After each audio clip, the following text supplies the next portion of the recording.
Hello everyone, this is आकाश आंगडाले और आप सभी देख रहे हैं मैग्नेट ब्रेन्स हिंदी, जहां पर आपको मिलती है क्वालिटी कंटेंट एजुकेशन बिल्कुल फ्री ऑफ कॉस्ट। स्टूडेंट्स, मैं आप लोगों को पढ़ा रहा हूं कक्षा 10वीं की रसायन विज्ञान, जिसमें आज हम टारगेट करने वाले हैं हमारा अध्याय क्रमांक 3 धातु एवं अधातु।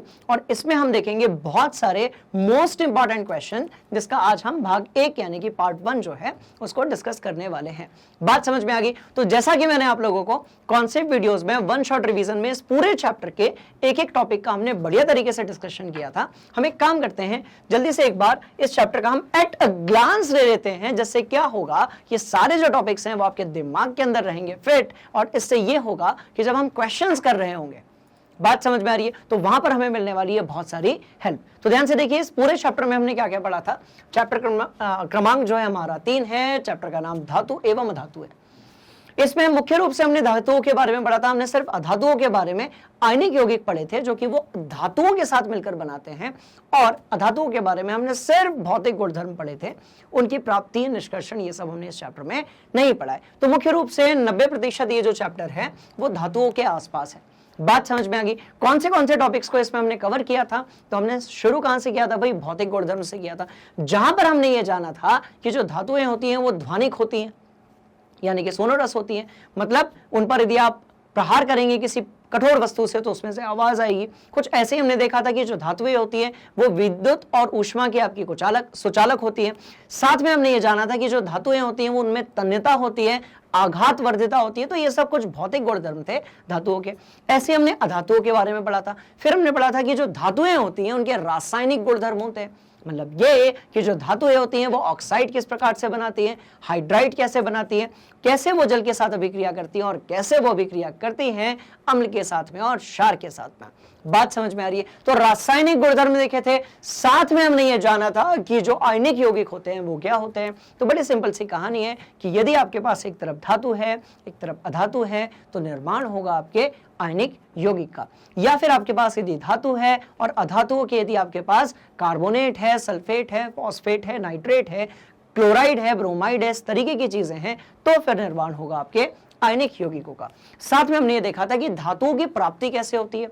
मतलब ये कि कैसे हम जमीन के अंदर से एक पत्थर निकालते हैं जिसमें धातु की मात्रा काफी होती है, जिसको हम अयस्क बोलते हैं, और कैसे अयस्क से हम धातुओं की प्राप्ति करते हैं, इसको भी इस चैप्टर में हमने जाना था। अब यदि आपको धातु मिल जाए और यदि वो अशुद्ध है तो उसको शुद्ध तरीके से कैसे आप परिवर्तित करते हैं, यानी कि धातुओं का शोधन, परिष्करण जो है, इसके बारे में भी हमने इस चैप्टर में देखा था। साथ ही हमने देखा था कि धातुएं आपस में एक दूसरे के लवण के साथ कैसे अभिक्रिया करती हैं। मतलब ये कि हमने पढ़ा था सक्रियता श्रेणी के बारे में। तो हमने कौन सी चीज पढ़ी थी भाई? सक्रियता श्रेणी जो होती है ये पढ़ा था। हमने ये देखा था कि वेल्डिंग के टाइम पर सॉरी, हमने ये देखा था स्टूडेंट्स कि वेल्डिंग के समय पर थर्मेट अभिक्रिया होती है, जिसमें आपका जो एल्यूमिनियम होता है वो आयरन ऑक्साइड में से आपका आयरन यानी कि लोहा बाहर निकाल लेता है, और बहुत ज्यादा ऊष्मा जो है वो बाहर देता है, बहुत सारी ऊष्मा जो है उसमें फलस्वरूप बाहर मिलती है, जिसको हमने थर्मेट अभिक्रिया कही थी। हमने ये जाना था कि भर्जन क्या होता है, निस्तापन क्या होता है, खनिज क्या होते हैं, अयस्क क्या होते हैं, और संक्षारण क्या होता है। जैसे कि किसी सोने में जंग लग जाना, चांदी में कालापन आ जाना, या फिर तांबे में आ जाना हरापन। तो ये बहुत ही एक शार्प डिस्कशन था, इससे बहुत ज्यादा नॉलेज आपको नहीं मिलेगा। यदि आपने इस चैप्टर का टॉपिक वाइज वीडियो या फिर वन शॉट रिवीजन या कंप्लीट एनसीईआरटी सॉल्यूशन नहीं देखा है तो पहले आप वो देख लीजिए। बात समझ में आ गई? जो क्वेश्चंस एनसीईआरटी सॉल्यूशंस में नहीं आए थे पर आपकी परीक्षाओं में पूछे जा सकते हैं, उनको हम कहते हैं मोस्ट इंपॉर्टेंट क्वेश्चंस, जो कि अभी हम लगाने वाले हैं। बात समझ में आ गई? तो जैसा कि हम हमेशा करते हैं, बहुत ही रंग बिरंगे तरीके से अपने क्लास की शुरुआत करते हैं और लगाते हैं बहुत सारे इंपॉर्टेंट क्वेश्चंस। आज हम भी वही करने वाले हैं, तो इसीलिए आप इसको अपनी कॉपी में नोट कर लीजिए। बढ़िया से 2-3 कलर के पेन लेकर बैठ जाइए, क्योंकि मैं करवाने वाला हूं मोस्ट इंपॉर्टेंट क्वेश्चंस कक्षा 10वीं रसायन विज्ञान अध्याय क्रमांक 3, जिसका नाम है धातु एवं अधातु। तो आप इसको अपनी कॉपी में नोट कर लो। चल रहे हैं आगे, ठीक? चलिए।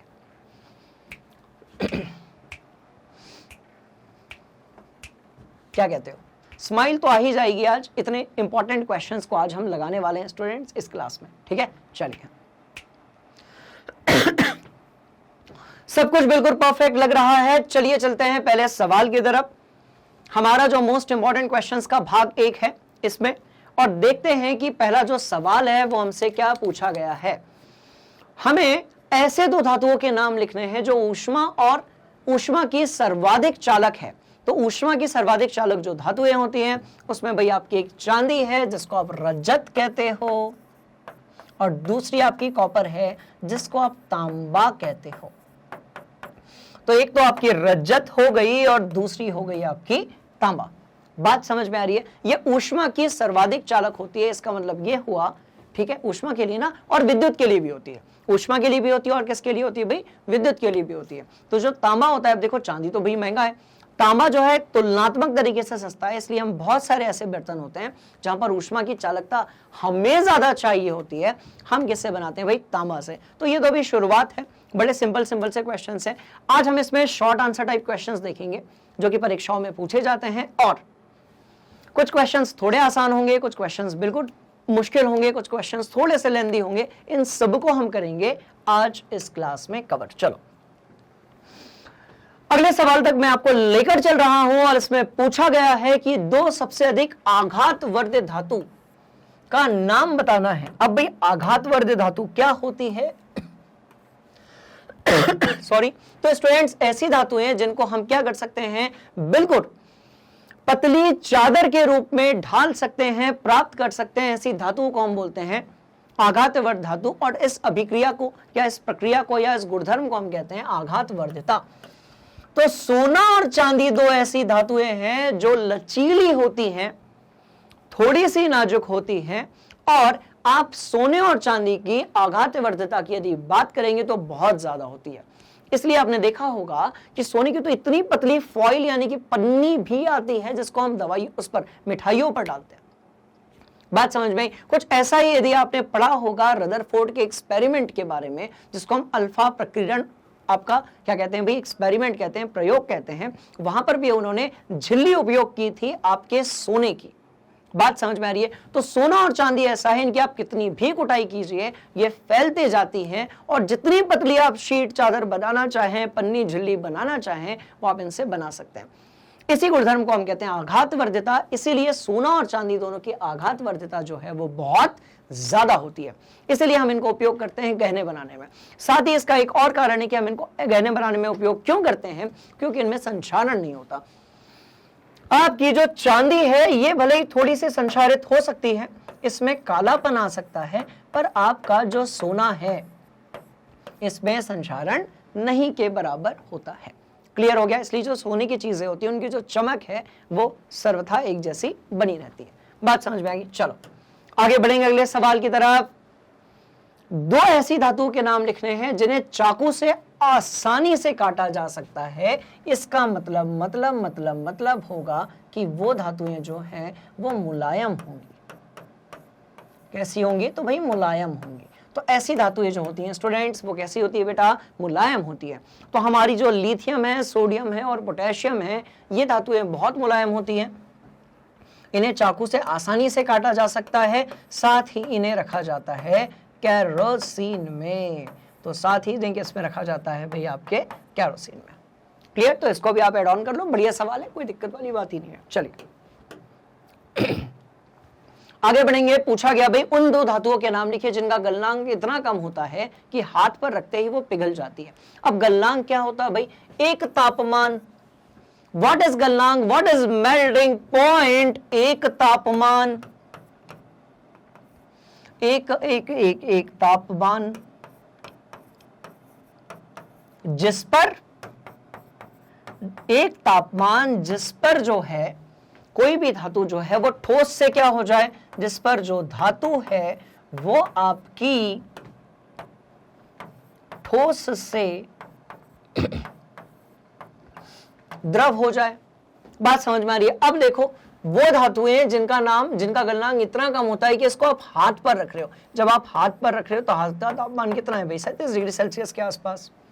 क्योंकि आप सबको पता है कि जो मानव शरीर है उसका जो तापमान होता है स्टूडेंट्स वो 37 डिग्री सेल्सियस के आसपास होता है। इसका मतलब क्या हुआ? इसका मतलब ये हुआ कि 37 डिग्री सेल्सियस पर आने पर गैलियम और सीजियम गैलियम और सीजियम। गैलियम आता है आपका पी ब्लॉक में, सीजियम जो है वो आपका आता है एस ब्लॉक में। बात समझ में आ गई? तो सीजियम आपका एस ब्लॉक में आता है, गैलियम आपका पी ब्लॉक में आता है। दोनों ही धातुएं हैं और दोनों का गलनांक इतना कम होता है कि आपने इसमें हाथ में रखा, आपने ठोस धातु को अपने हाथ पर रखा और जैसे ही आपने इसको अपने हाथ पर रखा ये द्रवित हो जाएगी।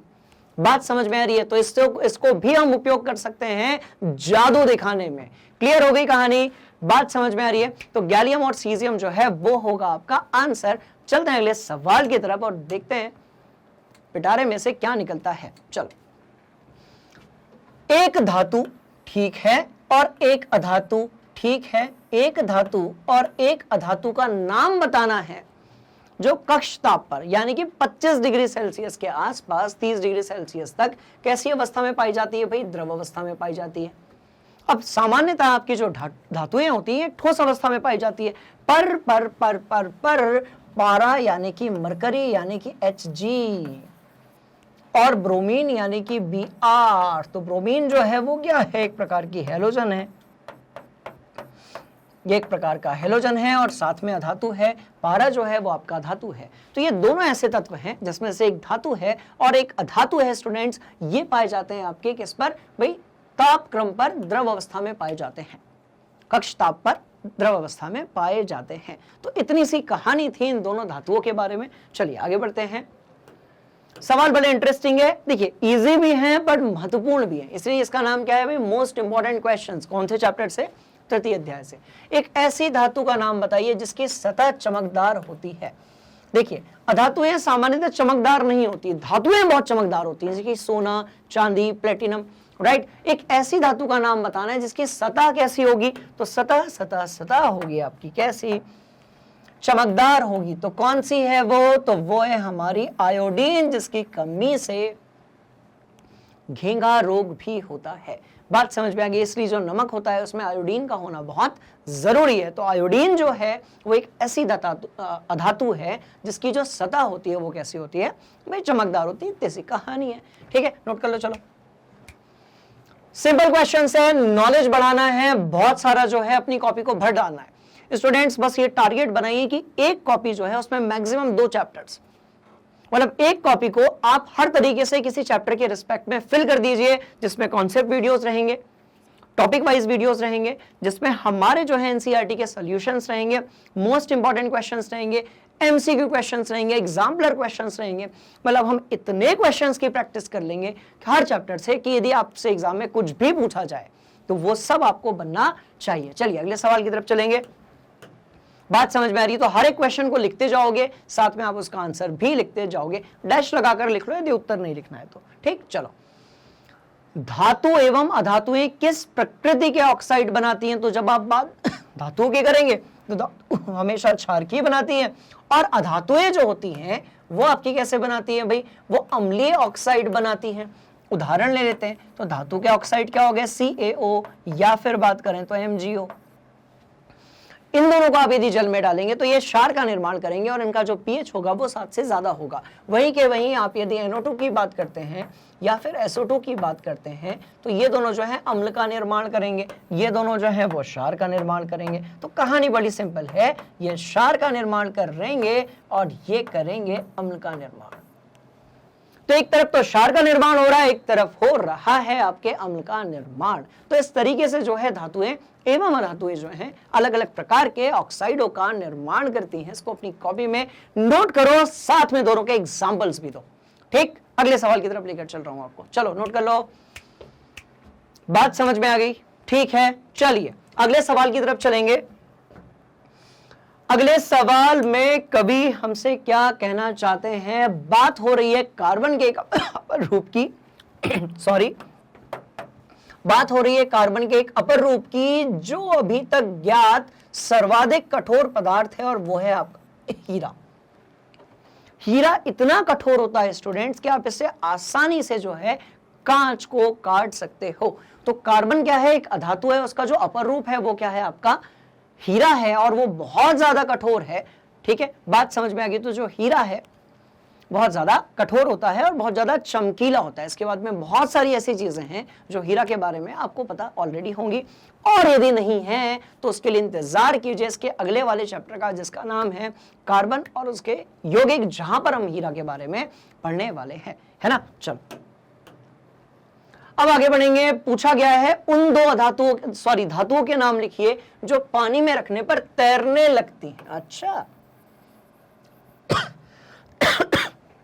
सामान्यतः आपकी जो धातुएं होती हैं स्टूडेंट्स, इनका जो घनत्व होता है वो बहुत ज्यादा होता है, पर कैल्शियम और मैग्नीशियम दो ऐसी धातुएं हैं जो पानी में रखने पर उसके ऊपर तैरने लगती है। बात समझ में आ गई? तो बड़ा इंपॉर्टेंट क्वेश्चन था, बड़ा अच्छा सवाल था, इसको अपनी कॉपी में नोट कर लो। चल रहे हैं आगे। लघु उत्तरीय कुछ ज्यादा ही लघु उत्तरीय है, ठीक है। मेरे ख्याल से ये जो सवाल है ये आपके 1 अंक के लिए होने चाहिए, है ना। आगे बढ़ेंगे। चलो अब इस क्वेश्चन का आंसर दो। कौन सी दो धातुएं हैं जो तनु नाइट्रिक अम्ल के साथ अभिक्रिया करने पर हाइड्रोजन गैस उत्पन्न करती हैं? तो भाई एक मैग्नीशियम हो गई, दूसरी आपकी मैग्नीज हो गई। इसको अपनी कॉपी में नोट कर लो। अगले सवाल में क्या पूछा गया है, ये क्वेश्चन है, इसको बढ़िया से पढ़िए और इसका आंसर ऐसा क्यों होगा ये मुझे आप कमेंट बॉक्स में बताइएगा। इसके बाद हम इसको डिटेल में डिस्कस करेंगे क्योंकि ये बड़ा ही इंपॉर्टेंट क्वेश्चन है, ठीक है। तो आप इसको बताइए, ठीक है, फिर बढ़ते हैं इसके डिस्कशन की तरफ, है ना। तो स्टूडेंट्स कहानी समझ में आ गई होगी कि भाई दोनों की जो क्रियाशीलता है वो बहुत ज्यादा है। दोनों की जो क्रियाशीलता है वो बहुत ज्यादा है। दोनों जो है तेजी से अभिक्रिया करते हैं। अब देखो क्या कहा गया है कि सोडियम तथा पोटेशियम हवा एवं जल के साथ सामान्य ताप पर भी बहुत अधिक क्या होते हैं भाई, अभिक्रियाशील होते हैं। तो तेजी से अभिक्रिया करने के कारण क्या होगा, ये आग पकड़ लेंगे और कोई दुर्घटना या फिर कोई हानि जो है वो हो सकती है। इसीलिए सुरक्षा को ध्यान में रखते हुए कि ऐसी कोई अभिक्रिया ना करें, इसलिए हम इसको क्या करते हैं, कैरोसिन जो रहेगा उसमें क्या करेंगे, डुबो कर रखेंगे। किसमें डुबो कर रखेंगे भाई, कैरोसिन में। बात समझ में आ रही है? तो बढ़िया सवाल था। अगले सवाल में क्या पूछा गया है वो देख लेते हैं। मैग्नीशियम धातु जब हवा में जलती है तो उसकी लौ का रंग क्या होता है? तो मैग्नीशियम धातु जब भी हवा में जलेगी उसके लौ का रंग होगा हल्का हरा और कैसा होगा, नीला। कुल मिलाकर नीले और हरे के बीच का एक जो रंग आता है उस प्रकार से होगा। और अभिक्रिया क्या होगी वो भी देख लेते हैं। तो Mg धन O2 और यहां पर आ गया 2 और ये हो जाएगा 2MgO। तो स्टूडेंट्स ये कितना हो जाए, तो ये हो जाएगा आपका 2MgO। बात समझ में आ गई? इंटरेस्टिंग कहानी है। तो ये हो जाएगा आपका 2MgO। तो इसको भी आप नोट कर लो, क्योंकि रसायन विज्ञान पढ़ रहे हैं, सिर्फ थ्योरेटिकल आंसर दोगे काम नहीं चलेगा। यदि कहीं पर अभिक्रिया जरूरी है तो उसको देना और लिखना भी जरूरी है स्टूडेंट्स, है ना। तो इसको नोट कर लो आप। चलो अब आगे बढ़ते हैं। दो धातुओं के नाम बताने हैं जो पानी से अभिक्रिया नहीं करती लेकिन भाप से अभिक्रिया करती है। ऐसी दो अभिक्रिया जो पानी से अभिक्रिया नहीं करती है पर भाप यानी कि जल वाष्प से अभिक्रिया करती है। तो भाई कौन सी धातुएं हैं? तो एक तो एल्यूमिनियम है और दूसरी जो है आपका आयरन यानी कि लोहा है। देखिए लोहा सिर्फ जल में रखा रहेगा तो कभी अभिक्रिया नहीं करेगा, पर जल वाष्प के साथ वो अभिक्रिया करता है और उसी को हम बोलते हैं उसमें जंग लग जाना। तो इसी को क्या बोलेंगे? तो स्टूडेंट्स यही कहलाएगा हमारा जंग लग जाना। क्लियर हो गया? तो यही कहलाएगा हमारा जंग लग जाना। तो दो अभिक्रियाएं हैं, दो आपकी ऐसी धातुएं हैं जो पानी से अभिक्रिया नहीं करेगी पर भाप से करेगी। तो बड़ा कंफ्यूजिंग क्वेश्चन है और इंपॉर्टेंट क्वेश्चन भी है। इसको अच्छे तरीके से अपनी कॉपी में आप नोट कर लीजिए, ठीक। चलो आगे चलते हैं आपको लेकर, और सोडियम क्लोराइड में किस प्रकार का आबंध होता है? तो भाई आयनिक आबंध होता है, पर सवाल पैदा होता है कि ऐसा क्यों होता है। तो देखिए सोडियम जो है वो एक धातु है, क्लोरीन जो है वो एक अधातु है। सोडियम एक धातु है, क्लोरीन जो है वो एक अधातु है। दोनों का हम लिखेंगे इलेक्ट्रॉनिक विन्यास। तो इसका कितना होगा? तो सोडियम आपका कितना है, 11 है, क्लोरीन आपका 17 है। सोडियम का इलेक्ट्रॉनिक विन्यास होगा 2 8 और 1, क्लोरीन का होगा आपका 2 8 और 7। बात समझ में आ रही है? सोडियम का 2 8 और 1, क्लोरीन का होगा आपका 2 8 और 7। अब एक बात बताओ, क्या आपने अष्टक के बारे में सुना है कि हर तत्व अपना जो अष्टक है वो पूरा करना चाहता है? मतलब ये कि अंतिम कक्षा में हर तत्व चाहता है कि 8 इलेक्ट्रॉन जो है वो पाए जाए। अब सोडियम क्या करेगा? 1 इलेक्ट्रॉन का दान कर देगा। ये 1 इलेक्ट्रॉन क्या करेगा? दान करेगा। बात समझ में आ रही है? और ये जो है वही 1 इलेक्ट्रॉन क्या कर लेगा भाई? 1 इलेक्ट्रॉन जो है वो ग्रहण करेगा। 1 इलेक्ट्रॉन क्या करेगा? आपका ग्रहण करेगा। तो इससे क्या होगा कि आपका जो सोडियम होगा वो बन जाएगा Na+, और क्लोरीन जो है वो बन जाएगा Cl-। तो एक आपका पॉजिटिव है, दूसरा आपका नेगेटिव है। ऊपर वाला जो है आपका धनायन है, तो ये भी एक आयन है, और नीचे वाला जो है ये भी एक आयन है बच्चों। तो इसलिए क्या होगा? दोनों आयन एक दूसरे को आकर्षित करेंगे, क्योंकि हम जानते हैं कि जो धन आयन होता है वो ऋण आयन को अपनी तरफ आकर्षित करता है। क्लियर? तो इस हिसाब से जो आबंध बनेगा वो क्या बनेगा? तो आबंध होगा आपका आयनिक आबंध। चलो, बात समझ में आ गई? तो इस तरीके से जो है एक धातु और एक अधातु के बीच में हमेशा बनता है आपका आयनिक आबंध। लिथियम और बेरिलियम दो ऐसी धातुएं हैं जो कभी कभी जो यहां पर अपवाद है, पर सभी धातुएं जो हैं वो एक अधातु के साथ बनाती है आयनिक आबंध। क्लियर हो गई कहानी? इसको अपनी कॉपी में नोट करो। लेकर चल रहे हैं आप लोगों को अगले सवाल की तरफ। ठीक है, चलो नोट किया जाए। अब देखो अगले क्वेश्चन में पूछा गया है कि निम्न अभिक्रिया में अपचायक का नाम बताइए। अब सवाल पैदा होता है, देखो ये बड़ी इंपॉर्टेंट अभिक्रिया है, और साथ में पता है आपको क्या लिखना पड़ेगा? साथ में आपको लिखना पड़ेगा ऊष्मा। और आप यदि याद करेंगे तो ये कौन सी अभिक्रिया है? थर्मिट अभिक्रिया है। तो ये कौन सी अभिक्रिया है? तो स्टूडेंट्स ये आपकी थर्मिट अभिक्रिया है, जो वेल्डिंग में उपयोग होती है। किसमें उपयोग होती है भाई? वेल्डिंग में। तो ये थर्मिट अभिक्रिया है। अब देखो ध्यान से, कहानी बड़ी इंटरेस्टिंग है कि भाई अपचायक क्या होता है। अपचायक क्या होता है? ध्यान से देखना। अपचायक, तो अपचायक जो होता है इसको हम क्या बोलते हैं? इसको बोलते हैं रिड्यूसिंग एजेंट। ठीक है, तो इसको हम क्या बोलेंगे? Reducing agent. अब रिड्यूसिंग एजेंट क्या होता है? अपचायक क्या होता है? तो जो इलेक्ट्रॉन को त्याग करता है, जो इलेक्ट्रॉन को क्या करता है? त्याग करता है। जो इलेक्ट्रॉन को क्या करता है? त्याग। सिंपल सी कहानी है, जो इलेक्ट्रॉन को क्या करेगा? त्याग करेगा, वही आपका क्या होगा? अपचायक होगा। ठीक है, जो इलेक्ट्रॉन को त्याग कर सके।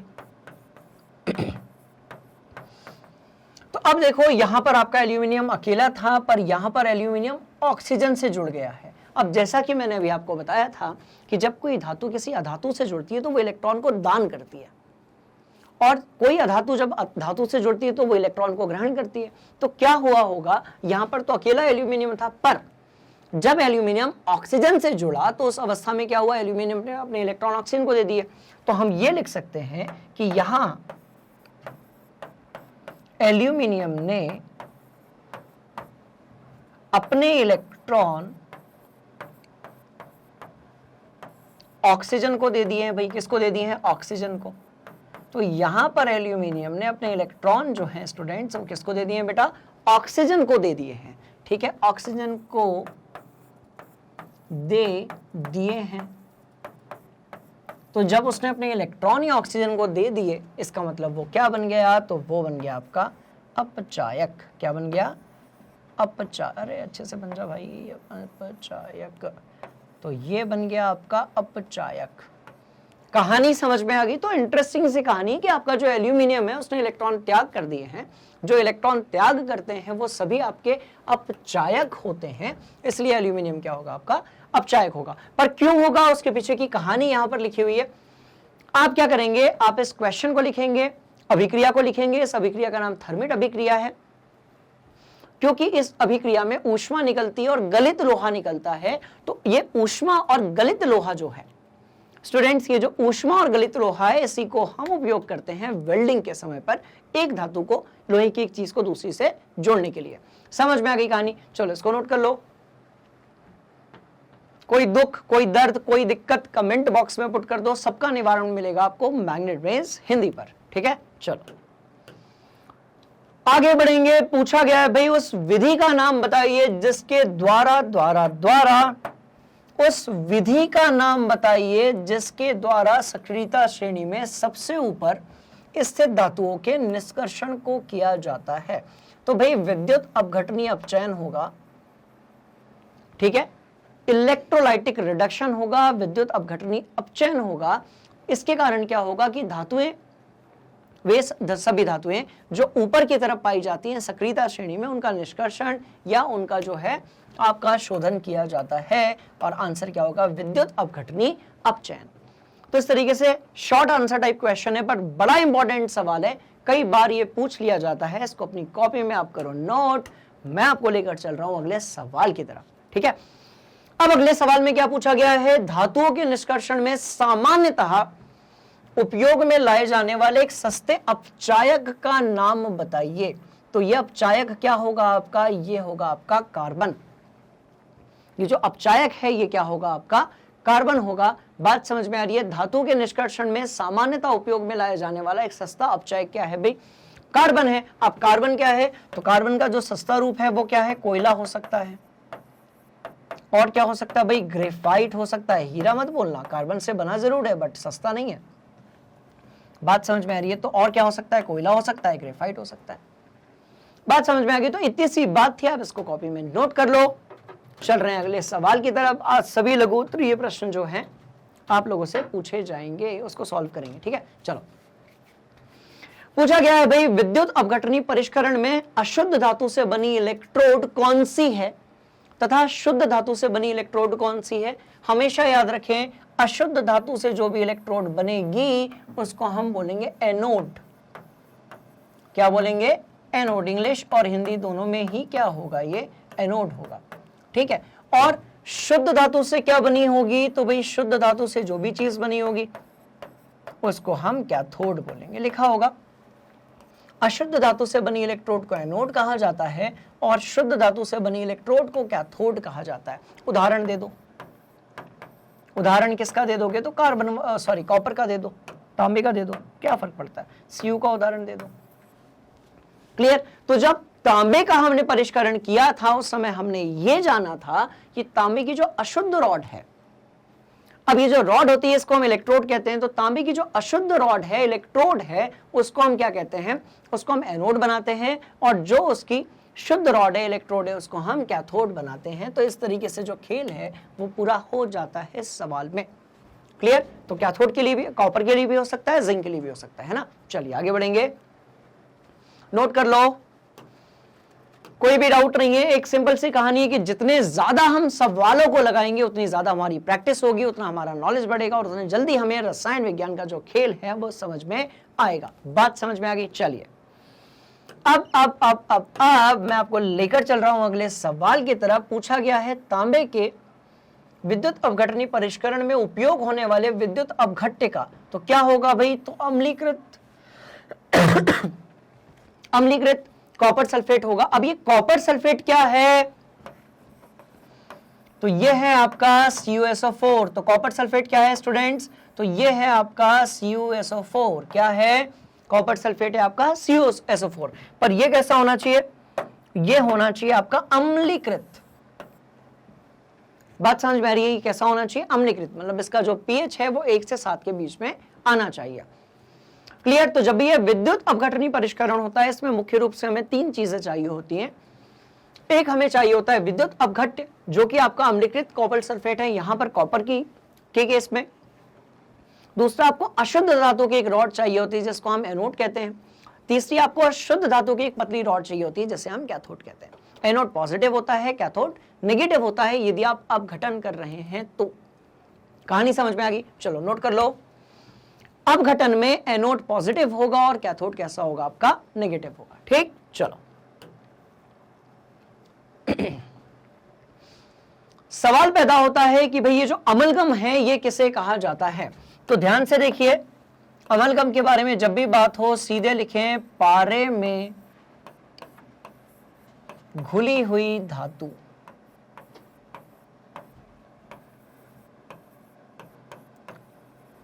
अब पारे में आपने एक धातु डाली जो उसमें क्या हो गई? घुल गई। तो पारे में घुली हुई धातु के मिश्र धातु या वाले मिश्र धातु भी लिख सकते हैं हम इसको।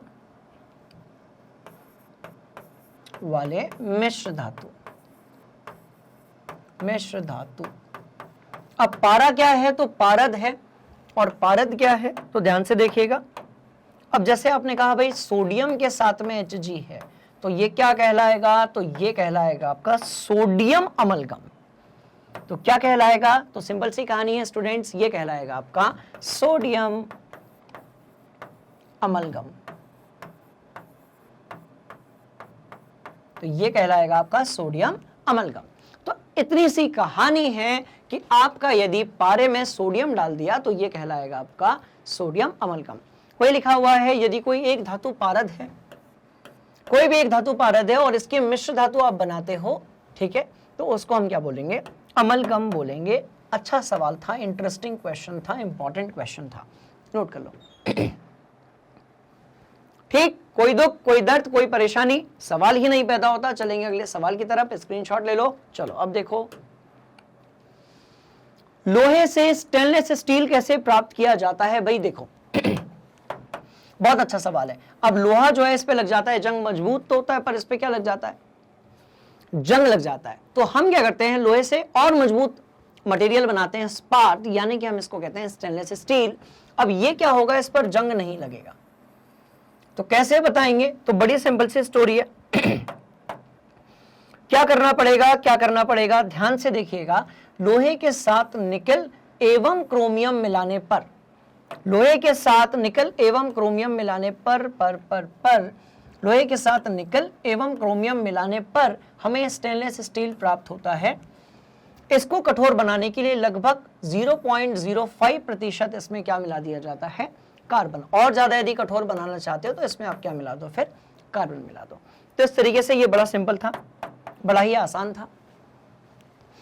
लोहे के साथ निकल और क्रोमियम मिलाने पर हमें स्टेनलेस स्टील मिलता है। इसको कठोर बनाने के लिए लगभग 0.05% आप इसमें क्या मिला दीजिए, कार्बन मिला दीजिए। तो जो चीज मिलेगी वो होगा आपका स्टेनलेस स्टील। क्या होगा स्टूडेंट्स, तो बेटा वो होगा आपका स्टेनलेस स्टील। सिंपल सी कहानी है, नोट कर लो। चलो, निकल, क्रोमियम, कार्बन, इतना याद रखना है बस। चलो आगे बढ़ेंगे। क्या पूछा गया भाई, मिश्र धातु क्या होती है। तो हम अपने आसपास बहुत सारी मिश्र धातुओं से गिरे हुए हैं, जैसे कि स्टील, कांसा, पीतल, सोल्डर। इसको उपयोग कहां लगा किया जाता है, तो जब भी कोई इलेक्ट्रॉनिक चीजों में तार उखड़ जाता है, उसको चिपकाने के लिए हम उपयोग करते हैं कैया का। उस कैया से एक तार को हम पिघलाते हैं, उसी को हम क्या कहते हैं भाई, सोल्डर कहते हैं। जो कि किससे मिलकर बना हुआ है, तो ये मिलकर बना हुआ है आपके टिन से और लेड से। तो टिन कितना होगा, तो ये होगा आपका, टिन होगा आपका 40% और लेड होगा आपका 60%। लगभग ये आपका कंपोजिशन होता है सोल्डर का। पीतल जो है बर्तन बनाने के काम आता है, कांसा जो है वो भी बर्तन बनाने के काम आता है। पहले के जमाने में बहुत सारे लोग ऐसे थे जो कांसे के बर्तन में भोजन किया करते थे। कुछ इसी तरीके से स्टेनलेस स्टील है। देखो, मिश्र धातु क्या होती है, दो या दो से अधिक धातुओं से मिलकर बनी हुई एक समांगी मिश्रण यदि होगा, लिखा हुआ है समांगी मिश्रण यदि होगा, तो उसको हम क्या बोलेंगे, मिश्र धातु। फायदा क्या है, मजबूती ज्यादा होती है। फायदा क्या है, मजबूती ज्यादा होती है। दूसरा, इस पे भाई आपका संक्षारण नहीं होता, जंग नहीं लगता, नीला पीला हरापन नहीं आता है। बात समझ में आ गई। इसीलिए स्टेनलेस स्टील, कांसा हो गया, पीतल हो गया, सोल्डर हो गया। इसी तरीके से आपका नाइक्रोम हो गया। क्या हो गया, नाइक्रोम हो गया। बात समझ में आ रही है। तो नाइक्रोम जो है वो कहां पर उपयोग किया जाता है, हीटर में। आपने देखा होगा जो इलेक्ट्रिक हीटर होते हैं, जो इलेक्ट्रिक आयरन होते हैं, ठीक है, उसमें क्या होता है कि जो कॉइल होती है वो किससे मिलकर बनी होती है स्टूडेंट्स, तो ये मिलकर बनी होती है आपके नाइक्रोम से। तो ये भी निकल, क्रोमियम और आपके एक दो और जो दूसरी धातुएं हैं उनका क्या है भाई, आपका एक मिश्र धातु है। बात समझ में आ गई। तो इस तरीके से जो है मिश्र धातु क्या है, दो या दो से अधिक मिलकर धातुओं से मिलकर बने हुए समांगी मिश्रण को हम क्या कहते हैं, मिश्र धातु कहते हैं। क्लियर है कहानी। आगे बढ़ेंगे, चलेंगे अगले सवाल की तरफ, ध्यान से देखिएगा। अब पूछा गया भाई जो तांबा और जस्ते से बनी एक मिश्र धातु बतानी है, तो वो मिश्र धातु कौन सी होगी, आपकी पीतल होगी। एक तरफ है तांबा, एक तरफ है जस्ता, और मिलकर क्या बनाया, तो बनाया इन्होंने पीतल। जो पीतल है वो कोई धातु नहीं है, वो कोई तत्व नहीं है, पर पीतल जो है वो एक समांगी मिश्रण है दो धातुओं का। जिसमें से पहली जो धातु है वो तांबा है, जो दूसरी धातु है स्टूडेंट्स वो आपकी जस्ता है। चलो नोट कर लो, सिंपल सा क्वेश्चन था। तांबे और टिन से मिलकर क्या बना है? कांसा। ओके, बड़ी अच्छी बात है। देखो Cu के साथ यदि आपने Sn मिलाया तो आपको मिला कांसा, और Cu के साथ आपने यदि जिंक मिलाया, जस्ता ही तो था, एग्जैक्टली तो आपको कौन सी चीज मिली? आपको मिला था पीतल। बात समझ में आ रही है? ठीक है, तो आपको मिला पीतल। तो पीतल और कांसा जो है उसमें कॉपर जो है वो आपका कॉमन है, बट एक में टिन होता है और एक में आपका जस्ता होता है। ये बड़ी इंपॉर्टेंट क्वेश्चन है, क्योंकि कंफ्यूजन कई बार हो जाता है कि भाई कांसा किससे मिलकर बना है, पीतल किससे मिलकर बना है। ठीक है, तो इस तरीके से एक क्वेश्चन होगा, इसको भी अपनी कॉपी में नोट कीजिए और पढ़ रहे हैं आगे। अब बात हो रही है भाई सीसा और टिन किससे मिलकर बना हुआ है? तो सीसे और टिन से मिलकर बना हुआ है, सॉरी गलत बोल दिया मैंने, सीसा और टिन को जब आपस में मिलाया तो जो मिश्र धातु बनी है वो कौन सी है? तो वो कौन सी होगी? आपकी सोल्डर होगी। इसी को हम क्या कहते हैं? टांका कहते हैं। क्या कहते हैं? टांका। ठीक है इसी को कहीं कहीं पर रांगा भी कहा जाता है, क्योंकि अब हिंदी है तो जो क्या होगा कि आपकी जो देसी भाषा है उसमें कहीं कहीं पर इसको रांगा कहा जाता है, शुद्ध हिंदी में इसको टाका कहा जाता है। जिससे इसको तारों को जोड़ा जाता है इसको कहिया कहा जाता है, यानी कि सोल्डरिंग आयरन कहा जाता है, और इसका एक्चुअल जो इंग्लिश में नेम है वो क्या है? आपका सोल्डर है। हिंदी में आप इसको टाका कहेंगे, कुछ दुकान वाले भैया लोग इसको रांगा भी कहते हैं, तो कंफ्यूज नहीं होना, सिंपल सी कहानी है। चलो आगे बढ़ेंगे अगले सवाल की तरफ, इसको नोट करो, बढ़िया सवाल है ये। अब भाई अगले सवाल में पूछा गया है सोल्डर का उपयोग क्या है। अब जैसा कि आप जानते हैं कि हम सब अपने आसपास इलेक्ट्रॉनिक की बहुत सारी चीजों से मिलकर घिरे हुए हैं। अब ये इलेक्ट्रॉनिक की चीजों में बहुत सारे वायर होते हैं, बहुत सारे तार होते हैं। अब यदि इनमें से किसी का तार उखड़ जाए या टूट जाए, फॉर एग्जाम्पल मेरे पास कोई एग्जाम्पल है क्या? अभी मेरे पास एक एग्जाम्पल है बढ़िया वाला, ध्यान से देखो। अब मेरे पास जो है, मेरे पास एक हेडफोन है। अब मान लेते हैं कि इसका ये जो वायर है यहां से टूट जाए। कई बार ऐसा होता है कि हेडफोन का वायर, सबसे ज्यादा आप लोगों का दर्द यही है कि सर सस्ते वाले हेडफोन खरीदो जो कभी भी टूट जाते हैं, कभी भी खराब हो जाते हैं। मतलब ये कि अंदर का जो वायर है वो निकल चुका है। अब वो दो वायर को आप आपस में कैसे जोड़ोगे? तो उसके लिए आप कहिया लेकर आओगे और क्या करोगे? सोल्डर करोगे। तो सोल्डर करने के लिए आपको एक ऐसा वायर चाहिए होगा जिस पर आप कहिया लगाओगे तो वो पिघल जाएगा, और वो पिघल के क्या करेगा? दोनों वायर को ऐसे जोड़ देगा। कहानी समझ में आ गई? तो इस तरीके से आपका जो सोल्डर है इलेक्ट्रॉनिक्स में बड़ी काम की चीज है। इससे वायर को आप किसी सतह से या दूसरे वायर से आसानी से चिपका सकते हो। क्लियर हो गई कहानी? आगे बढ़ेंगे स्टूडेंट्स। ठीक लिखा हुआ है देखो, विद्युत तारों की परस्पर वेल्डिंग में, तो तारों की वेल्डिंग यदि करनी है, छोटे तारों की वेल्डिंग करनी है, तो आप सोल्डर को उपयोग कर लें। पूरा इलेक्ट्रॉनिक का जो परिपथ होता है वो बिना सोल्डर के काम नहीं कर सकता। आप कोई भी इलेक्ट्रॉनिक चिप उठाइए, परिपथ उठाइए, आपको पीछे की तरफ चमकीले हुए ऐसे डॉट्स दिखेंगे, वो किससे मिलकर बने हुए हैं? आपके सोल्डर से मिलकर बने हुए हैं। ये एक इस प्रकार की मिश्र धातु है जिसमें आपका लेड होता है और टिन होता है। ठीक है, आगे बढ़ेंगे। पूछा गया है शुद्ध सोने का उपयोग आभूषण बनाने के लिए क्यों नहीं किया जाता? भी तो बिल्कुल सही बात है। 24 कैरेट जो होता है, देखो 24 कैरेट का जो होता है ये कैसा होता है भाई? ये होता है शुद्ध। ठीक है, और 22 कैरेट जो होता है, और इससे कम भी हो सकता है, इसको हम उपयोग करते हैं क्या बनाने में? आभूषण बनाने में।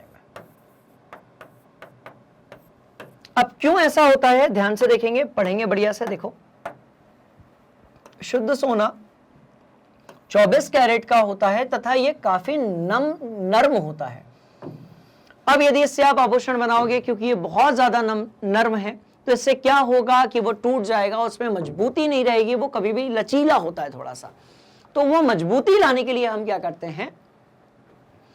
मजबूती लाने के लिए फिर हम उसमें थोड़ी सी विशुद्धियां डालते हैं, और वो 24 कैरेट से हो जाता है आपका कितना भाई? 22 कैरेट का हो जाता है। इसलिए जो है हम लोग 22 कैरेट का जो सोना होता है उससे बनाते हैं आभूषण। ठीक है, चलो 24 कैरेट का यदि कोई बोले कि भैया 24 कैरेट का आभूषण है, तो बोलिए ऐसा हो ही नहीं सकता, या तो आप उसको दबा के देखिए। अब यदि वो तुरंत दब जाए, इसका मतलब ये है कि वो 22 कैरेट का नहीं है, वो 24 कैरेट का है, और वो नाजुक है, वो कभी भी घूम सकता है, टूट सकता है, फूट सकता है। बात समझ में आ गई? इसलिए क्या होगा? 24 कैरेट का उपयोग नहीं करते हैं आभूषण बनाने के लिए। ठीक है, आगे बढ़ेंगे अगले सवाल की तरफ। देखो अब अगले सवाल में पूछा गया है शुद्ध सोने को आभूषण बनाने के योग्य कैसे करते हैं, मतलब 22 कैरेट कैसे बनाते हैं। ध्यान से देखो, शुद्ध सोने में 2% जो है तांबा मिलाया जाता है, मतलब 24 कैरेट में आप यदि मिला देंगे 2% Cu तो ये बन जाएगा 22 कैरेट का सोना। ठीक है, तो ये कैसा होगा, तो ये नर्म होगा, और ये कैसा होगा, तो ये तुलनात्मक तरीके से मजबूत होगा, बहुत ज्यादा नहीं होगा बट तुलनात्मक तरीके से क्या होगा, मजबूत होगा। बात समझ में आ रही है, लिखा हुआ है। ठीक, तो आपने उसमें मिला दिया 2% क्या, आपका तांबा। इसका मतलब वो शुद्ध सोना नहीं होता, जिससे आभूषण बनते हैं, वो जो है 22 कैरेट का होता है और उसमें थोड़ा सा तांबा जो है वो मिला हुआ होता है। सिंपल सी थी ये कहानी, इसको अपनी कॉपी में आप कर लीजिए नोट। ठीक है, चलो आगे बढ़ेंगे। अब पूछा गया भाई अगले सवाल में कवि हमसे क्या कहना चाहते हैं। अगले सवाल में स्टूडेंट्स पूछा गया है कि धातु के विद्युत अपघटनी परिष्करण के दौरान एनोड के नीचे निक्षेपित अविलेय अशुद्धियों को क्या कहा जाता है। तो इसको कहा जाता है, क्योंकि एनोड से निकली है भाई अशुद्धि जो है वो किससे निकली है, एनोड से निकली है, तो इसको हम बोलते हैं एनोड पंख। इंग्लिश में हम इसको कहते हैं एनोड मड। अब एक बात बताओ, ये जो पंख होता है ये क्या होता है, बेसिकली कीचड़ होता है। हाँ या ना, यहां पर आएगा, सॉरी यहां पर आएगा, यहां पर आएगा, यहां पर आएगा, कीचड़ होता है। और जो पंख में खिल जाए उसको पंकज कहते हैं। कहानी समझ में आ रही है, तो ध्यान से देखो। ठीक है, तो धातु के विद्युत अपघटनी परिष्करण के दौरान एनोड जो रहेगा वो किससे बनता है भाई, अशुद्ध धातु से, जैसा कि अभी हमने एक देखा था। किससे मिलकर बनता है, तो अशुद्ध धातु जो रहता है वो किसका रहता है, आपका एनोड का रहता है। ठीक है, तो एनोड जो है वो आपका अशुद्ध धातु से रहेगा, तो उसकी जो अशुद्धियां हैं, मान लेते हैं कि इस डिब्बे में आपका विद्युत अपघटन हो रहा है, तो जो अशुद्धियां होती हैं स्टूडेंट्स वो यहां पर जमा हो जाती हैं। आपने एक डायग्राम भी देखा होगा, तो इसी को हम क्या बोलते हैं, एनोड मड बोलते हैं। बात समझ में आ गई। तो इस तरीके से बड़ा इंपॉर्टेंट क्वेश्चन था, ये कई बार पूछ लिया जाता है। ये एनोड पंख है, ये एनोड पंख है। ठीक है, इसको आप गैंग से कंफ्यूज नहीं होना है। गैंग जो होता है वो तापीय, आपका जब आप क्या करते हो भाई, आप उसका अपचयन करते हो उस समय पर गैंग होता है, तो गैंग अलग चीज है। विद्युत अपघटन के समय पर जो चीज तलहटी में बैठ जाती है उसको हम क्या कहते हैं, हम कहते हैं स्टूडेंट्स उसको एनोड पंख। ठीक है, चलो अगले सवाल की तरफ चलेंगे। अगले क्वेश्चन में पूछा गया है कि एल्यूमिनियम के गैस को कार्बन द्वारा अपचयित करके एल्यूमिनियम क्यों नहीं प्राप्त किया जा सकता। एल्यूमिनियम का जो भी गैस होता है, जैसे कि आपका एल्यूमिना हो गया, उसको कार्बन द्वारा अपचयित करके एल्यूमिनियम क्यों नहीं प्राप्त किया जा सकता, क्योंकि अब ध्यान से देखो, क्योंकि एल्यूमिनियम की सक्रियता बहुत होती है, क्योंकि एल्यूमिनियम की सक्रियता श्रेणी में उच्च है, जबकि सक्रियता श्रेणी के मध्य में आने वाले धातुओं के अयस्कों का कार्बन द्वारा, देखो सक्रियता श्रेणी में एल्यूमिनियम, सोडियम, फॉस्फोरस, सोडियम हो गया आपका, पोटेशियम हो गया, बहुत ऊपर आते हैं, पोटेशियम हो गया।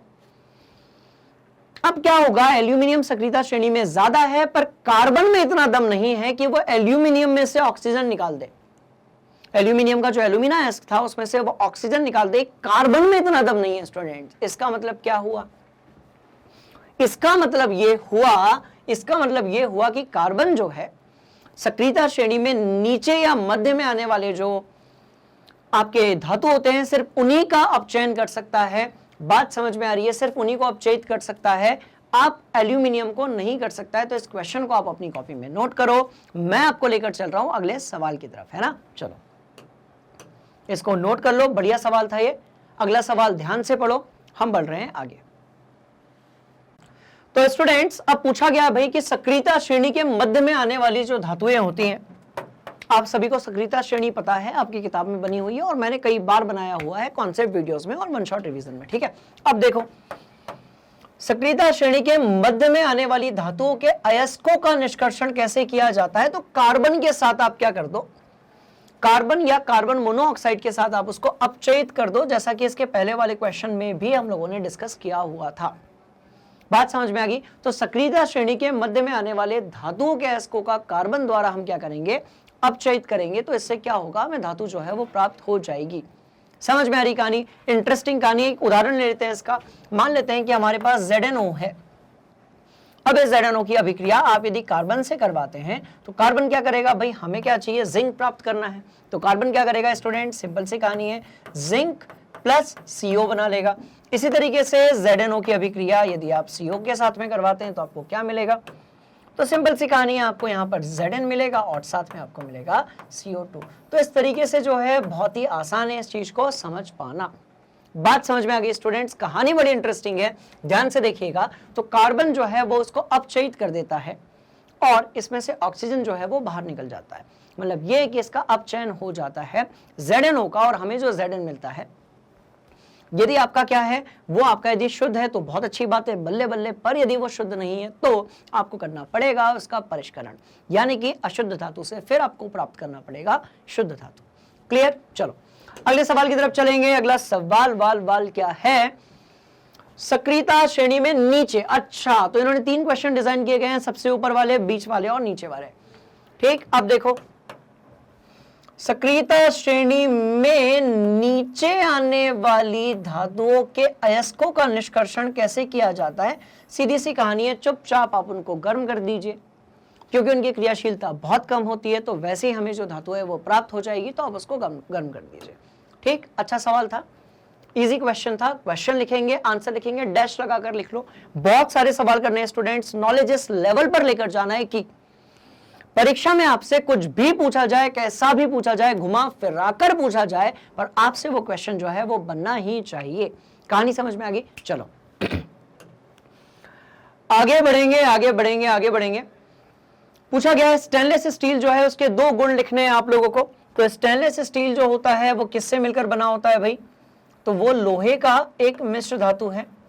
ठीक है स्टेनलेस स्टील, उसमें कार्बन की भी कुछ मात्रा होती है जो उसको कठोरता प्रदान करती है। तथा इसको बनाने में कार्बन क्यों मिलाया जाता है? जैसा कि अभी हमने डिस्कस किया, कठोरता प्रदान करने के लिए। पहला तो ये कठोर होता है और दूसरा इसमें जंग नहीं लगता है, जिससे क्या होगा, जंग नहीं लगेगा तो इसकी जो ड्यूरेबिलिटी है, जो इसकी जो लाइफ है वो बहुत ज्यादा बढ़ जाती है। ठीक है, अब देखो, कार्बन मिलाने से ये अत्यधिक कठोर हो जाता है, इसलिए इसको बनाते समय क्या मिलाया जाता है? कार्बन मिलाया जाता है। क्लियर? तो इसको भी आप नोट कर लीजिए। बढ़िया सवाल है, इंटरेस्टिंग क्वेश्चन है। कुछ क्वेश्चंस थोड़े बहुत रिपीट हो रहे हैं, अलग अलग घुमा फिराकर दूसरे कॉन्सेप्ट्स के साथ में, तो उसको भी हमको देखते रहना है। चलो, लघु उत्तरीय प्रश्न है, इसलिए बहुत डिटेल डिस्कशन की जरूरत नहीं है। मजा आएगा स्टूडेंट्स इसके बाद जब हम लोग करेंगे हॉट्स, दीर्घ उत्तरीय प्रश्न, और साथ में हम लगाने वाले हैं वैल्यू बेस्ड क्वेश्चंस। ठीक है, तब वहां बहुत मजा आएगा। चलो, क्या कहा गया है? एक तत्व A ऑक्सीजन के साथ अभिक्रिया करता है, ठीक है, ऑक्साइड बनाता है, जिसका पानी में विलयन लाल लिटमस को नीला कर देता है। अब यदि लाल से नीला हो रहा है, यदि वो लाल से नीला हो रहा है, इसका मतलब क्या होगा? तो इसका मतलब होगा कि वो क्षारीय होगा। नीले से लाल हो रहा है तो अम्लीय होगा, लाल से नीला यदि हो रहा है तो वो क्षारीय विलयन होगा। इसका मतलब ये हुआ कि जो ऑक्साइड है वो धातु का होना चाहिए। अधातु के जो ऑक्साइड होते हैं वो या तो क्षारीय होते हैं, अम्लीय होते हैं, या फिर वो होते हैं उदासीन। अम्लीय है तो नीले से लाल होगा, पर यहां पर कवि कह रहे हैं कि ये जो है लाल से नीला हो रहा है, इसका मतलब ये क्षारीय होगा। अच्छा, एक और चीज, जिसका पानी में भी विलयन बनता है, तो वही सीधी सी बात है कि ये जो चीज है ये आपकी क्या होगी? तो ये होगा आपका Ca देगा आपको, CaO। फिर आप इसको फिर से जब पानी में मिलाओगे, CaO को जब आप जल में मिलाओगे तो ये क्षारीय विलयन देगा और ये बनाएगा एक प्रकार का क्षार, जिसका नाम होगा आपका Ca, और यहां पर आ जाएगा OH और यहां पर आ जाएगा 2। इतनी सी कहानी, बात समझ में आ गई? तो देखो ध्यान से, आंसर पढ़ते हैं। धातु, अच्छा, तत्व ये धातु है या नहीं है ये बताना है। तो धातु है ये तो कंफर्म है, हमने डिस्कस कर लिया, क्योंकि विलयन ही कैसा मिल रहा है? क्षारीय मिल रहा है, तो क्षारीय विलयन धातु का होता है। कौन सी धातु होगी? तो ये भी सिंपल सी कहानी है, आपकी कैल्शियम हो सकती है, सोडियम हो सकती है, मैग्नीशियम हो सकती है। बात समझ में आ गई? धातु लिखा हुआ है, चूंकि लाल लिटमस को नीला करने का गुण क्षारीय में होता है, क्षारकीय में होता है, इसलिए धातु के ऑक्साइड की प्रवृत्ति क्षारकीय होगी। अतः ए जो है वो क्या होगी? एक प्रकार की धातु होगी। बात समझ में आ गई? इसको बढ़िया तरीके से अपनी कॉपी में नोट कर लो। चल रहे हैं अगले सवाल की तरफ, चलो नोट कर लो। ठीक, सब कुछ आसान है, फिर भी यदि कोई डाउट है आप पूछ सकते हैं। चलिए,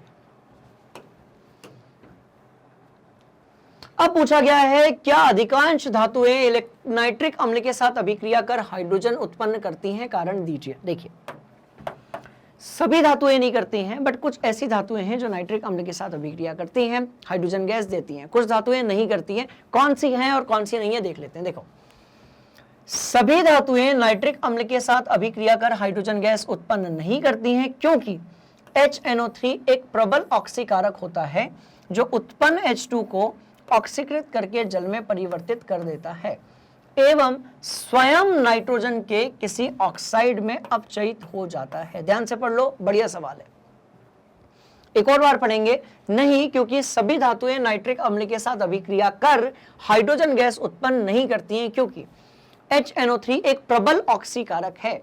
जो आपके प्रबल अम्ल होते हैं वो अच्छे ऑक्सीकारक होते हैं जो उत्पन्न हाइड्रोजन गैस को ऑक्सीकृत करके जल में परिवर्तित कर देता है एवं स्वयं नाइट्रोजन के किसी ऑक्साइड में अपचयित हो जाता है। कहने का मतलब यह हुआ कि यदि इसमें से हाइड्रोजन गैस बाहर निकलेगी, आपने HNO3 लिया है, इसमें से आप यदि क्या करेंगे, ध्यान से देखिएगा, तो आपको H2 मिला और साथ में क्या मिला, आपको NO2 था, तो आपको क्या मिल जाएगा, 3NO2 मिल जाएगा। तो वही तो कह रहा है कि एक प्रबल ऑक्सीकारक होता है जो उत्पन्न H2 को ऑक्सीकृत करके जल में परिवर्तित कर देता है।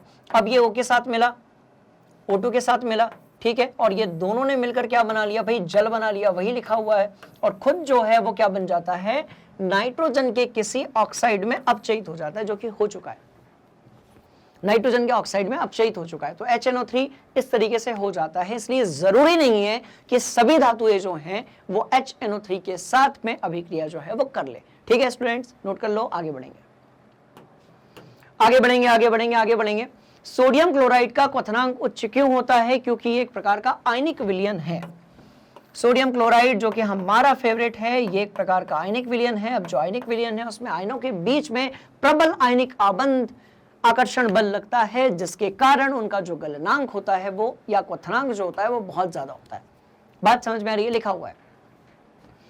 सोडियम क्लोराइड एक प्रकार का आयनिक यौगिक है, इसलिए इसका क्वथनांक जो है वो उच्च होता है, क्योंकि मजबूत अंतर आयनिक आकर्षण लगता है। अब ये अंतर आयनिक आकर्षण किस चिड़िया का नाम है वो समझ लेते हैं।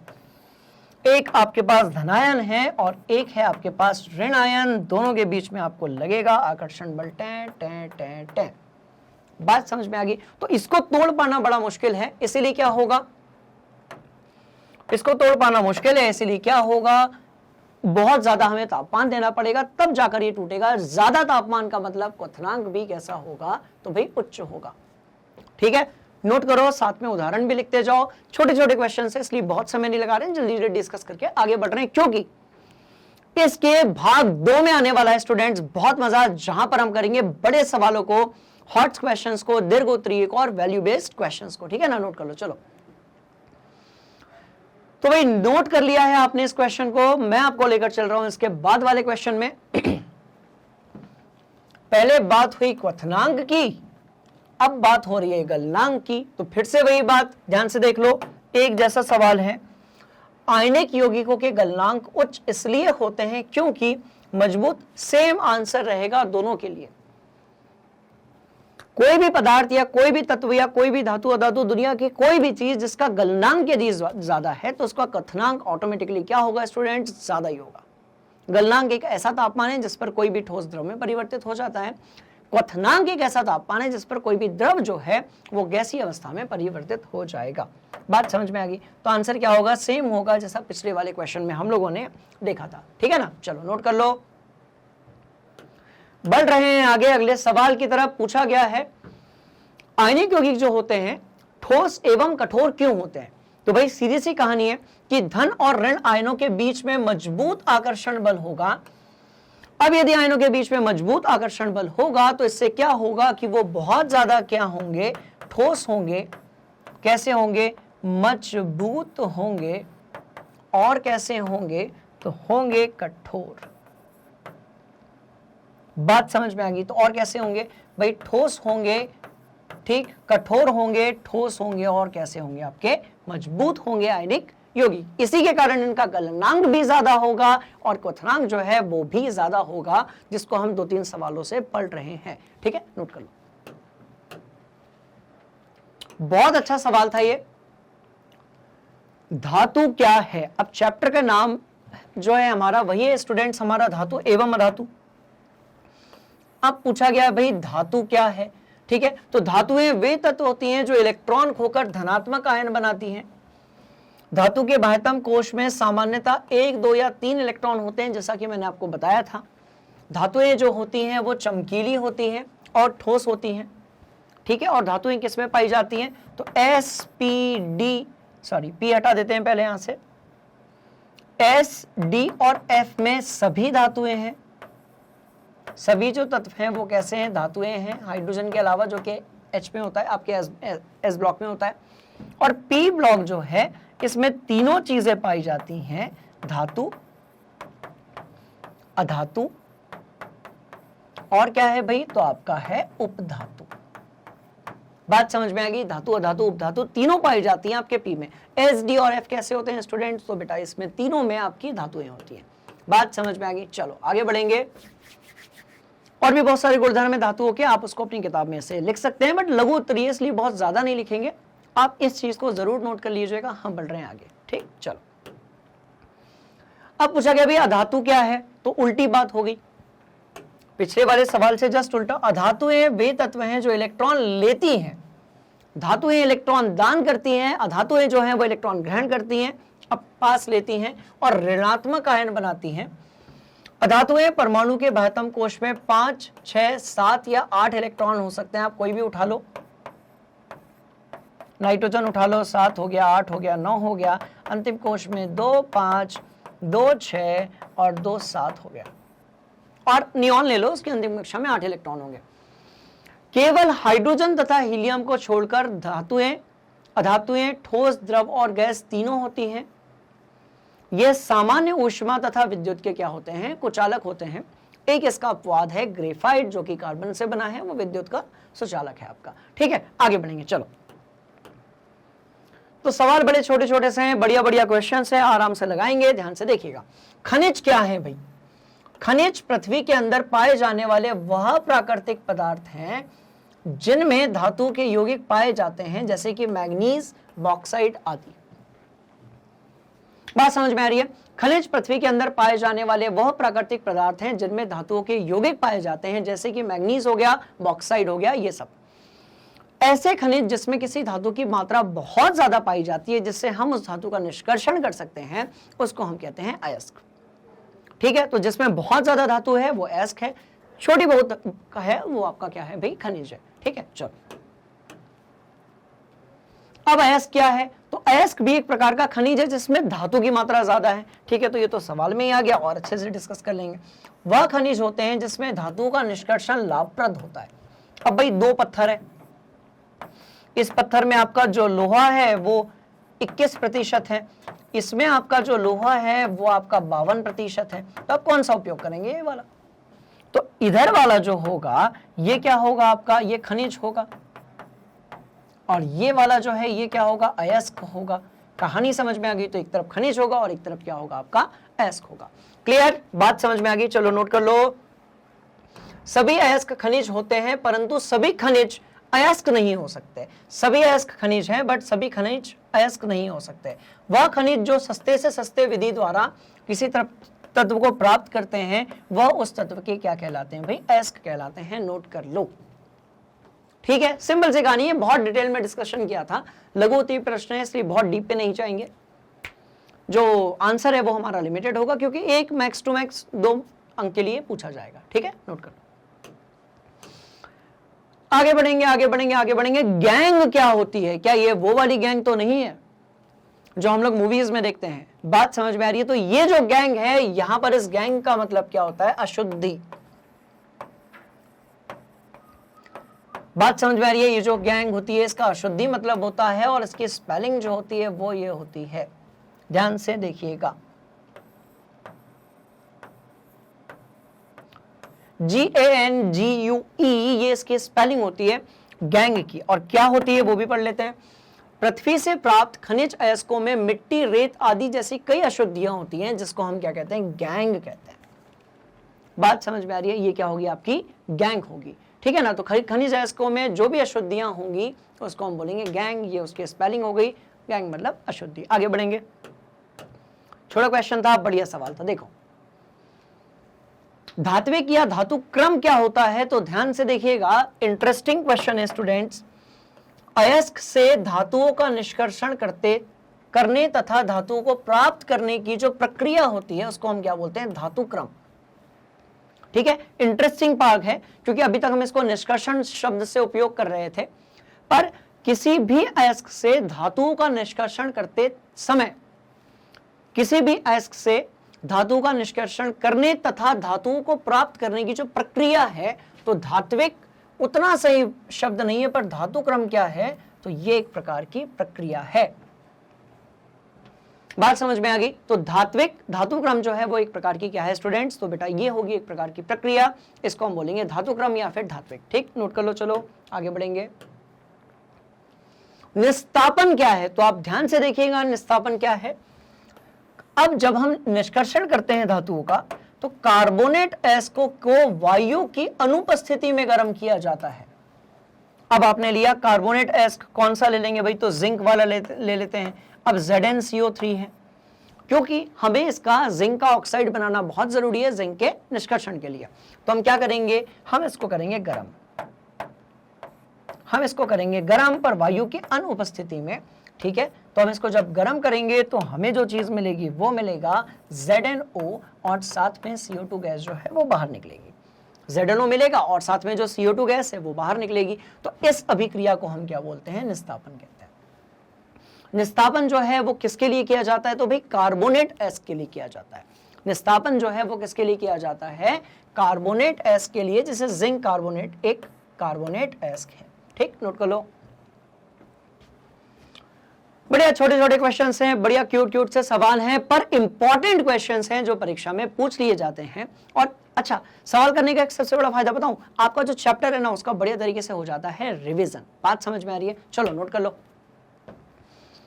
अब यदि निस्तापन है तो भर्जन भी होना चाहिए। वायु की अनुपस्थिति में निस्तापन होगा, इसको कैल्सिनेशन भी कहते हैं। तो क्या हमारे पास भर्जन जैसा कुछ है, तो अभी तो नहीं है, मैं भर्जन भी बता देता हूं आप लोगों को। सल्फाइड अयस्क जो होते हैं उनको वायु की उपस्थिति में या प्रचुर मात्रा में गर्म किया जाता है, तो इस प्रक्रिया को हम भर्जन कहते हैं। अभिक्रिया लिख देते हैं, सल्फाइड अयस्क के लिए होती है O2 के साथ में, तो आपको क्या मिलेगा, ZnO मिलेगा और साथ में SO2 मिलेगा, पर आप इसको संतुलित कर लीजिएगा। वायु की उपस्थिति में भर्जन यानी कि रोस्टिंग यानी कि भूनना, वायु के अनुपस्थिति में कैल्सिनेशन यानी कि निस्तापन। ठीक है, चलो। अयस्क का समृद्धिकरण क्या है। अब भाई अयस्क आपने जमीन के अंदर से निकाला है, उसके अंदर बहुत सारी अशुद्धियां हैं, तो हम क्या करते हैं अलग अलग तरीकों से, जैसे झाग उत्प्लावन विधि हो गई, ठीक है, जैसे मैग्नेटिक सेपरेशन हो गया जिसको हम चुंबकीय पृथक्करण कहते हैं, जैसे गुरुत्वीय पृथक्करण हो गया, जैसे कि जल से धोना हो गया, ये सब तरीकों से हम अयस्क का करते हैं, क्या करते हैं भाई, समृद्धिकरण करते हैं। ठीक है, अयस्कों में अवांछनीय अशुद्धियों को दूर करने की जो प्रक्रिया होती है इसको अयस्क का समृद्धिकरण कहते हैं या साधारण कहते हैं। समृद्धिकरण कहेंगे या फिर कौन सी चीज कहेंगे स्टूडेंट्स, तो साधारण भी कह सकते हैं हम इसको। ठीक है, तो बहुत बढ़िया सवाल था। एक सबसे इंपॉर्टेंट जो इसमें प्रक्रिया होती है वो होती है झाग उत्प्लावन विधि, जिसके द्वारा बहुत सारे अयस्कों का समृद्धिकरण किया जाता है। इसी के द्वारा साबुन भी बनाई जाती है। क्या होती है मुझे कमेंट बॉक्स में आप सभी बताएंगे। ठीक है, चलो। भर्जन क्या है, तो जैसा कि हमने निस्तापन पढ़ा था उसी का जो दूर का भाई है, बात समझ में आ रही है, उसको हम कहते हैं भर्जन। सल्फाइड अयस्कों को वायु की उपस्थिति में गर्म करना और ऑक्साइड में परिवर्तित करना ही कहलाता है भर्जन, यानी कि होगा आपका रोस्टिंग। ठीक है, और क्या बोलेंगे इसको हम, भूनना। तो किसी भी चीज को भूनते हो तो वायु की उपस्थिति होती है, ऑक्सीजन की उपस्थिति होती है। बात समझ में आ रही है, इसलिए क्या कहलाएगा आपका रोस्टिंग या फिर भूनना। ठीक है, चलो नोट कर लो, नोट कर लो, बढ़िया बढ़िया से सवाल हैं, छोटे छोटे से क्यूट क्यूट से क्वेश्चन है। चलिए, अब पूछा गया भाई धातु का परिष्करण क्या है, धातु परिष्करण की कितनी विधियां हैं, अशुद्ध, धातुओं को शुद्ध करना धातु परिष्करण कहलाता है, ये इसका आंसर होगा। और धातु परिष्करण की 4 विधियां होती हैं। परिष्करण का मतलब क्या होता है? शोधन। इसका मतलब क्या होता है? शोधन होता है। वैसे तो 6 विधि होती है, पर हम जो है सिर्फ कितने डिस्कस कर रहे हैं यहाँ पर, क्योंकि लघु उत्तरीय है इसलिए इसमें इन्होंने पूरी नहीं लिया है, तो 4 विधियां यहाँ पर लिखी हैं, कुल 6 होती हैं। अब सवाल पैदा होता है कि परिष्करण या शोधन क्या है। तो स्टूडेंट्स, कहानी बड़ी सिंपल है। हमको जो धातु मिलती है निष्कर्षण के बाद, यदि वो शुद्ध है तो बहुत अच्छी बात है, पर यदि वो अशुद्ध है तो क्या करोगे? फिर आप उसको शुद्ध बनाओगे। कैसे? शोधन द्वारा। बात समझ में आ गई? तो कौन से हो सकते हैं, ध्यान से देख लो। एक तो परिसमापन हो सकता है, आसवन हो सकता है, जोन परिष्करण हो सकता है, विद्युत अपघटन हो सकता है। कॉपर के केस में, एल्यूमिनियम के केस में हम विद्युत अपघटन द्वारा ही परिष्करण करते हैं। बात समझ में आ गई? कुछ इसी तरीके से जो जोन परिष्करण है, इससे हम निकेल का शोधन या फिर क्या करते हैं भाई, परिष्करण करते हैं, जिसमें हम अशुद्ध धातु से प्राप्त कर लेते हैं शुद्ध धातु। बात समझ में आ गई? तो इसको बढ़िया तरीके से अपनी कॉपी में आप नोट कर लीजिए। हम बढ़ रहे हैं आगे, ठीक? चलो, तो बढ़िया सवाल है। अगले सवाल की तरफ जाएंगे और देखेंगे धातु का संक्षारण क्या होता है। तो बड़ी सिंपल सी कहानी की जो धातु है आपकी, बहुत डीप में नहीं जाएंगे, बार बार बता रहा हूं, छोटे क्वेश्चन है। देखो, धातु अपने आसपास पाए जाने वाले जल, वाष्प, वायु और अम्ल के साथ यदि अभिक्रिया करती है और ऑक्साइड का निर्माण कर लेती है तो उसको हम बोलते हैं धातु का संक्षारण, जिसके कारण कई सारी चीजें होती हैं, जैसे कि लोहे में जंग लगना या फिर तांबे में हरापन आ जाना और आपकी जो चांदी है उसमें हल्का सा कालापन आ जाना, भूरापन आ जाना। ठीक है, तो लिखा हुआ है धातु संक्षारण धातु के क्षय होने की एक धीमी प्रक्रिया है जो अपने आसपास की धातु संक्षारण बहुत धीमी है। आप देख नहीं सकते लोहे में जंग लगते हुए, कई दिन वेट करना पड़ेगा। नमी प्रदूषण के क्रिया के कारण अपने ऊपर एक धातु ऑक्साइड की परत बना लेती है, इसी को हम संक्षारण कहते हैं, जिससे धातु धीरे धीरे क्षय होने लगती है। यही धातु के संक्षारण कहलाता है। लोहे में जंग लगना जो है वो क्या है, आपके लोहे का संक्षारण का एक उदाहरण है। इसको भी नोट करो, बढ़िया सवाल है। हम दीर्घ उत्तरीय में इसको बढ़िया तरीके से सॉल्व करेंगे और भी इसके उदाहरण लेंगे फॉर्मूले के साथ में, है ना, नोट किया जाए।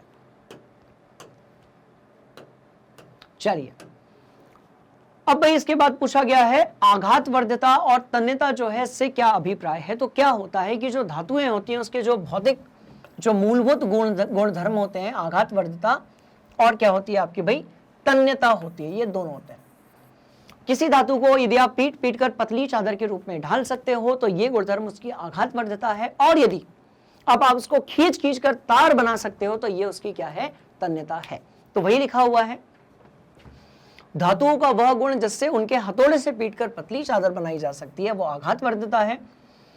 ठीक है, और तन्यता क्या होगी, तो धातुओं का वह गुण जिससे उनको खींचकर पतली चादर बनाई जा पतली तार बनाई जा सकती है तो वो होगा आपकी तन्यता। ठीक, अब स्टूडेंट्स हमने क्या किया है, ध्यान से देखिएगा। हमने जो है इसका भाग 1 जो है मोस्ट इंपॉर्टेंट क्वेश्चंस का, इसमें हमने लघु उत्तरीय प्रश्न किए हैं और अति लघु उत्तरीय प्रश्न जो है वो बढ़िया तरीके से लगा लिए हैं। अब बारी आती है किसकी भाई, दीर्घ उत्तरीय प्रश्नों की, और हॉट क्वेश्चंस जो आते हैं आपके और जो वैल्यू बेस्ड क्वेश्चंस आते हैं उनके। तो वो कहां पर आपको मिलेगा, वो ऐसे कैसे करेंगे, कैसे इसका सेकंड पार्ट आएगा। तो देखिए उसके लिए क्या करना है, सिंपल सी कहानी है, जैसा कि हम हमेशा देखते हैं, गूगल पे जाइए, मैग्नेट ब्रेन सर्च कीजिए और वहां पर आप जो है हिंदी वाला जो भाग है, हिंदी मीडियम वाला जो भाग है वहां पर जाकर आप क्लिक कीजिए, आपको सभी फैकल्टीज मिल जाएंगे।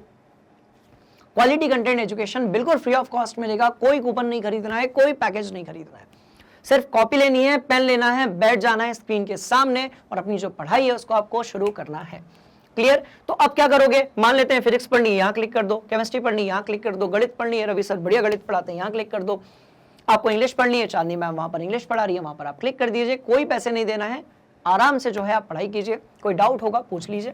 आपने किया क्लिक, आप बढ़ गए आगे। अब यहां पर जब आप पहुंचे तो आप एक चीज जान लें कि आपको यहां पर सारी चीजें मिलेंगी किसी भी चैप्टर के संदर्भ में, यानी कि कॉन्सेप्ट वीडियो, जैसा कि हम पढ़ते हैं 1 by 1 topic wise videos, 1 short revision जिसमें पूरे चैप्टर को एक फ्रेम में कवर किया जाता है, कुछ ऐसे ही मिलेगा आपको NCERT solution, MCQ questions, most important question जैसा कि अभी हम कर रहे थे, साथ में आपको मिलेंगे प्रीवियस ईयर क्वेश्चंस और मिलेंगे आपके एग्जाम्पलर क्वेश्चंस, मैग्नेट ब्रेन्स के सैंपल पेपर्स। क्लियर हो गई बात? इतने में क्या होता है कि हर चैप्टर हमारा बढ़िया तरीके से हो जाता है रेडी और तैयार। ठीक, अब आपने यहां पर क्लिक कर दिया, आपका जो सिलेबस है वो विषय सूची के साथ पहली वीडियो से हर चैप्टर के लिए, हर विषय के लिए कैसा हो जाएगा भाई, शुरू हो जाएगा। आप बढ़िया से अपनी पेन कॉपी लेकर आइए, बढ़िया से पढ़िए, बिल्कुल फ्री ऑफ कॉस्ट है और क्वालिटी के साथ, ऐसा नहीं कि कुछ भी बना दिया। एक और चीज, अब ये नहीं कि वीडियो बनाकर उसको डाल दिया और आगे बढ़ गए। आपको यदि कोई डाउट है, कोई भी परेशानी है, तो आप उसे कमेंट बॉक्स में डाल दीजिए। हमारी जो टीम है वो दिन रात लगी रहती है आप लोगों की परीक्षाओं की तैयारी के लिए, तो वहां पर भी हम आपको समाधान देंगे। क्लियर हो गई बात? तो स्टूडेंट्स, मैं आपसे मिलता हूं इसी के सेकेंड पार्ट में, जिसमें हम डिस्कस करेंगे दीर्घ उत्तरीय प्रश्नों के बारे में। तब तक के लिए आप मैग्नेट ब्रेन्स हिंदी को लाइक कीजिए, शेयर कीजिए और सब्सक्राइब कीजिए। मिलते हैं अगले वीडियो में, तब तक के लिए थैंक यू सो मच।